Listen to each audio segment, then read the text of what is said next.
Si Yang Xiaoqi ay isang batang babae na mas mabilis kumilos kaysa sa iba. Tumatawa siya bago matapos ang joke, ngumingiti agad bago makuna ng picture, at nagigising bago ang alarm. Ngayong dalaga na siya, nagtatrabaho siya sa post office, isang nakakabagot na trabaho. Araw-araw niyang nakikita si Itay, isang lalaking nagpapadala ng isang sulat kada araw at pumipila pa sa halip na bumili ng selyo at ihulog na lang ito sa mailbox. Kapag tinatanong siya ni Xiaoqi, hindi siya sumasagot dahil hindi siya nagsasalita kapag pumupunta roon. Malungkot din ang buhay ni Xiaoqi. Maliit ang sahod niya, kaya nakatira siya sa maliit na apartment na pinaliligiran ng maingay na kapitbahay, bumibili ng pinakamurang bagay sa tindahan para makahingi ng maraming libreng sabaw, at kumukuha ng mga postcard sa undelivered box para pikturan at i-upload sa social media para magbukang naglalakbay siya. Ang nag-iisang follower niya ay si Amy na naglalike sa lahat ng post niya. Isang hapon pagkatapos magtrabaho, naglalakad siya sa parke nang makita niya si Liu Wenzen na nagtuturo ng sayaw sa mga babae. Mula sa malayo, ginaya niya ang sayaw, ngunit nakita siya ni Wenzen at isinama sa grupo para magkasama silang sumayaw. Nasiyahan si Xiaoqi, ngunit nang matapos ang klase, tinangka niyang tumakas pero sinundan siya ni Wenzen para makipag-usap. Ipinaliwanag nitong libre ang klase at ibinigay ang kanyang card habang pinupuri ang ganda ni Xiaoqi. Bilang ganti, ikinwento ni Xiaoqi ang kanyang trabaho sa post office at nangako si Wenzen na bibisita roon. Pagkatapos, naghapunan siyang mag-isa habang nakikinig sa radyo at naalala ang araw na umalis ang kanyang ama noong teenager pa siya. Nakasalubong niya ito sa kalye at sinabing bibili lang ng tokwa, ngunit hindi na bumalik. Pagkaraan ng 7 buwan, lumipat sila ng bahay dahil hindi na nila ito kayang bayaran at nakita ni Xiaoqi sa mga gamit niya ang isang kakaibang susi na may numerong 38 na hindi niya matandaan kung para saan. Ipinapamigay ng kanyang ina ang mga gamit ng kanyang ama, ngunit kinuha ni Xiaoqi ang radyo nito at itinabi.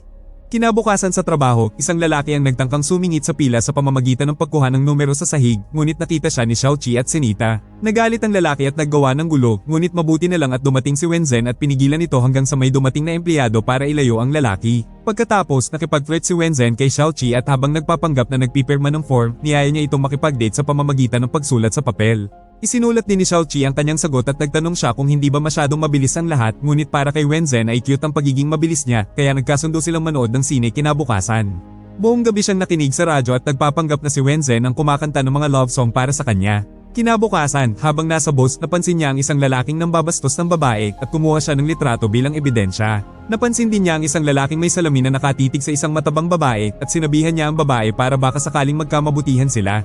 Binisita muli siya ni Wenzen sa trabaho at dinalhan ng lutong bahay na tanghalian na bihira niyang makain at halos maiyak siya sa sarap nito. Pagkatapos ng trabaho, nagtaksi sila papunta sa sinihan at pagkatapos ay nag-usap tungkol sa kanilang mga plano para sa Valentine's Day na bukas na.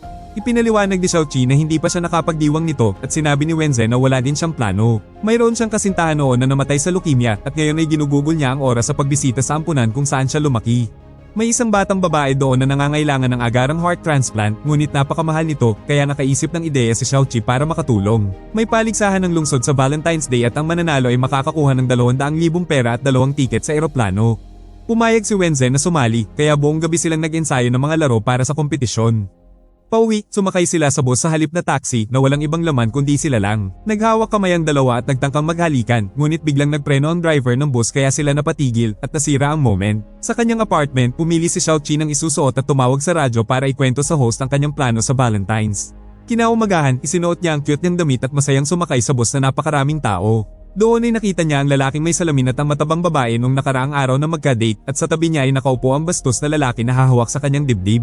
Pero bigla ay napapikit si Xiaoqi at biglang napunta sa kama muli sa umaga at isinusuot pa rin ang cute na damit. Mapula ang balat niya dahil sa sunburn at may buhangin sa kanyang sapatos. Pero wala na siyang oras para mag-isip dahil ayaw niyang mahuli sa kompetisyon kaya sumakay siya sa bus at napansin niyang kakaunti lang ang tao rito. Pagdating niya sa lugar ng event, nakita niyang walang tao roon at matapos magtanong ay nalaman niyang Lunes na pala at hindi Linggo at tapos na ang Valentine's Day. Dahil Lunes na pala ay nagmadali siyang pumasok sa trabaho kung saan nagdala si Itay ng sulat na mas mabigat sa karaniwan. Puro pa sa mukha nito, maitim at asul ang mata at sa pagkakataong ito ay nagsalita siya, nagpasalamat at nagpaalam. Pagkatapos ng trabaho, pumunta siya sa parke para hanapin si Wenzen, ngunit sinabi ng mga estudyante nito na wala silang balita rito. Di niya naririnig ang ibinabalita sa telebisyon sa mga kakaibang pangyayari noong Valentine's Day tulad ng isang babaeng nag-teleport palabas ng bus. Pumunta si Xiaoqi sa presinto para iulat ang kanyang nawawalang araw, ngunit hindi siya sineryoso. Umuwi si Xiaoqi kung saan nakikinig siya sa host ng radyo na nag-uusap tungkol sa mga nawawalang bagay hanggang sa mag-brown out at biglang may narinig siyang ingay sa kanyang aparador. Nang buksan niya ito, nakakita siya ng isang lalaking may kakaibang dila, may buntot, at may reptile goggles na nagpakilalang isang tuko. Sinabi niyang ang mga tuko ang nagbabantay sa mga bagay na nawawala o nakakalimutan ng mga tao bago niya iniabot ang isang kahon na naglalaman ng mga gamit niya noong bata pa, tulad ng kanyang unang tsupon at manika, pati na rin ang isang maliit na susi na may numerong 38. Nang magtanong siya tungkol sa kanyang ama na nawawala rin, ipinakita ng tuko ang mga larawan nito na naglalaro ng chess kasama ang isang monghe sa probinsya. Sumunod, gusto niyang magtanong tungkol sa nawawalang araw, ngunit nagsara na ng tindahan ng tuko bago pa siya magising at na-realize sa panaginip lang pala ang lahat. Kinabukasan, sa oras ng tanghalian, nakita niya ang kanyang larawan na nakasabit sa isang photography shop. Nang tanungin niya ang clerk, sinabi nito na isang lalaking mukhang baboy ang kumuha ng maraming larawan niya at pinayagan siyang itabi ang isa dahil napakaganda nito, ngunit hindi niya kilala ito at wala ring numero ng telepono. Napapayag niya tong hingi ng larawan bago bumalik sa trabaho at nang may kliyenteng humingi ng susi para sa PO box nito ay may napagtanto siya. Ang susing nasa bahay niya ay susi ng PO Box. 38 din ang numero sa mga sulat ni Itay. At ang description ng clerk na mukhang baboy ay tugma sa mga pasa ni Itay. Gayunpaman, hindi dumating si Itay ngayong araw na ngayon lang nangyari. Dahil desperado sa sagot, naglakbay si Xiaoqi pabalik sa kanyang lumang bahay para kunin ang maliit na susi. Pero habang nagtatangkang sumalisin ng hindi napapansin ay nakita pa rin siya ng kanyang ina. Nagsalo sila sa tanghalian at nag-usap tungkol sa buhay at nagulat si Xiaoqi nang malaman na ang kanyang ina pala si Amy na laging nagla-like sa mga post niya sa social media. Pagbalik sa kanyang apartment, itinapon niya ang card ni Wenzen at naghanap siya sa internet ng mga larawan sa dalampasigan na katugma ng background ng litratong kuha ni Itay pero wala siyang nakita. Kinabukasan, tinanong niya ang kanyang boss kung maaring malaman kung saan branch galing yung susi, ngunit hindi ito maaari kaya nagpaalam si Xiaoqi na magbabakasyon muna siya. Mula noon, nagsimulang maglakbay si Xiaoqi sa iba't ibang bayan sa baybayin. Sinusubukan niya ang kanyang susi sa mga PO box at hinahanap niya ang dalampasigan mula sa larawan. Matapos ang ilang bigong pagtatangka, sa wakas ay nahanap niya ang tamang PO box na puno ng mga sulat mula pa noong nakaraang mga taon. Sa loob ng isa sa maraming sulat, nakakita siya ng mapa na sinundan niya hanggang sa mahanap ang lugar sa dalampasigan kung saan kinuha ang kanyang larawan. Naupo siya sa buhangin at binuksan yung pinaka-latest na sobre at nakita ang isang sulat na nagsasabing ito na ang huli at maraming larawan na nagpahiwatig sa kanya na ito yung mabigat na sulat na dinala ni Itay noong huli nitong punta. Habang binabasa ang mga sulat, sa wakas ay naalala ni Xiaoqi na kilala niya si Itay nung bata pa siya. Bumalik ang kwento sa simula at sa pagkakataong ito mula naman sa pananaw ni Itay. Ang fotografiya ay palaging hilig niya, ngunit ang pinakamahalaga, naaalala siya ng mga tao sa palayaw na pagong dahil kabaligtaran ng problema niya kay Xiaoqi, mas mabagal siya kaysa sa lahat. Walang gustong makipaglaro sa kanya sa paaralan, hindi siya makahuli ng lamok at kahit ang kanyang orasan ay mas mabagal kaysa sa opisyal na oras. Dahil dito ay naging driver siya ng boss dahil ang speed limit para sa mga boss ay pabor sa kanya na magmaneho ng mabagal. Ang dahilan kung bakit pumupunta siya sa post office araw-araw ay dahil kay Xiaoqi, isang babaeng nakilala niya nung bata pa ngunit hindi na siya natatandaan ngayon. Ilang taon matapos ang huli nilang pagkikita noong bata pa, nakatagpo niya itong muli sa high school sa isang bus kaya nagsimula siyang sumakay sa parehong bus araw-araw para makita ito at nagabang pa sa labas ng paaralan pero di siya nito nakikilala. Hindi siya nagkaroon ng lakas ng loob na kausapin ito at isang araw ay bigla na lang itong lumipat ng tirahan at hindi na naman niya ito nakita ng ilang taon hanggang sa maging matanda na siya at magkatrabaho. Nagkataong sumasakay si Xiaoqi sa bus na minamaneho ni Itay kaya nakiusap siya sa kanyang tiyuhin na boss din niya para sa panghapong shift upang makita niya ito araw-araw. Nagsimula rin siyang pumunta sa post office para magpadala ng mga sulat sa halip na gamitin ng mailbox para lang makita ito at palagi siyang kumukuha ng dagdag na numero sa pila upang maghintay sa susunod na tatawagin.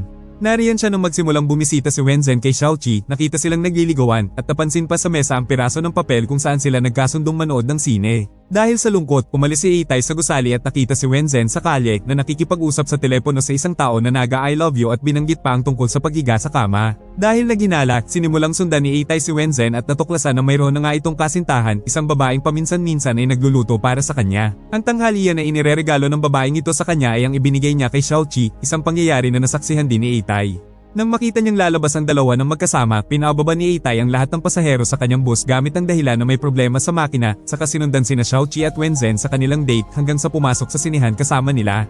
Naantala ang kanyang pagsubaybay nang tumawag ang kanyang tiyuhin para utusan siyang ilipat ang bus dahil may pulis na kukuha nito.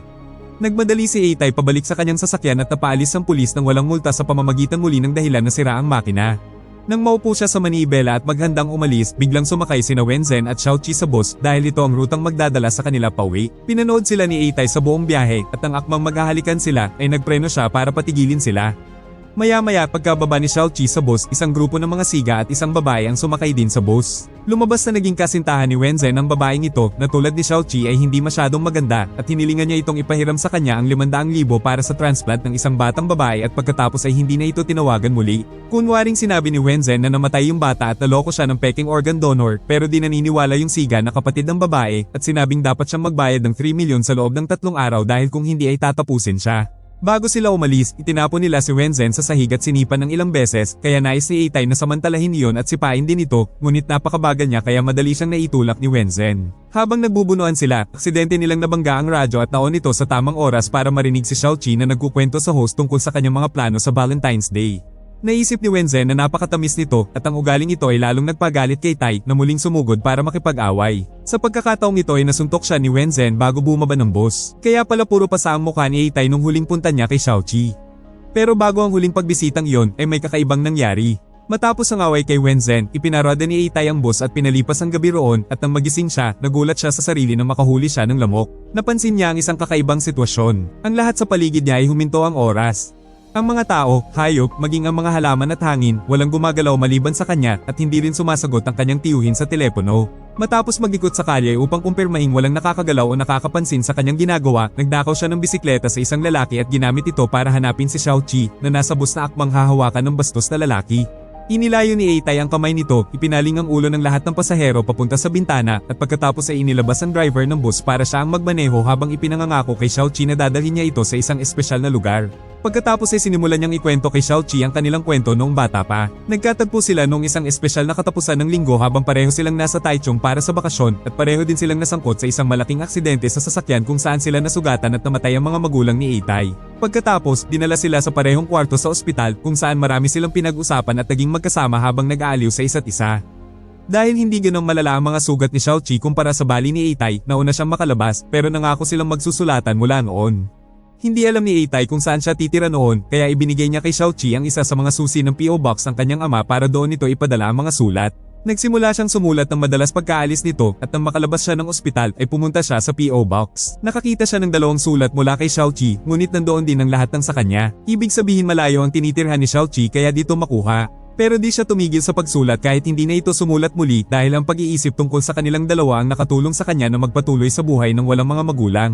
Idinrive ni Itay ang bus papunta sa bayan kung saan sila nagkakilala at dinala ang nakahintong katawan ni Xiaoqi sa dalampasigan kung saan pinaposisyon niya ito para kumuha ng maraming larawan. Palubog na ang araw nang naisipan bumalik ni Itay at sa gitna ng daan nagulat si Itay nang makakita ng isa pang tao na nakakagalaw. Ang ama pala ni Xiaoqi. Pagkasakay nito sa bus, ipinaliwanag nitong hindi ito ang unang pagkakataon na huminto ang mundo ng 24 hours para sa kanya. Ang ama ni Xiaoqi ay katulad ni Itay, isang mabagal kumilos at ang kanilang buhay ay gumagana na parang savings account. At dahil sa interes, naiipon ng oras at nakakakuha sila ng dagdag na araw. Si Xiaoqi, na mas mabilis kumilos, ay nawala ng isa at para sa ibang tao ay walang nagbago na nagpaliwanag kung bakit sa balita ay pinag-uusapan ng isang nawawalang babae sa bus. Ipinagtapat din niya na noong araw na iniwan niya ang kanyang pamilya ay talagang balak niyang tumalon sa gusali at doon huminto ang mundo para sa kanya. At nang makalipas ng 24 hours ay nagpasya siyang hindi niya kayang mabuhay sa ganong mundo kaya umalis siya para maglakbay habang nagtatrabaho upang hanapin ang kanyang sarili na hindi pa rin niya nagagawa hanggang sa araw na ito. Nang dumating ang oras para bumaba ang ama ni Xiaoqi sa bus ay dumating ang monghe na nasa picture ni Xiaoqi para sunduin siya at nakiusap siya kay Itay ng isang pabor. Bilhan niya daw si Xiaoqi ng tokwa na ipinangako niya 10 taon na ang nakakaraan.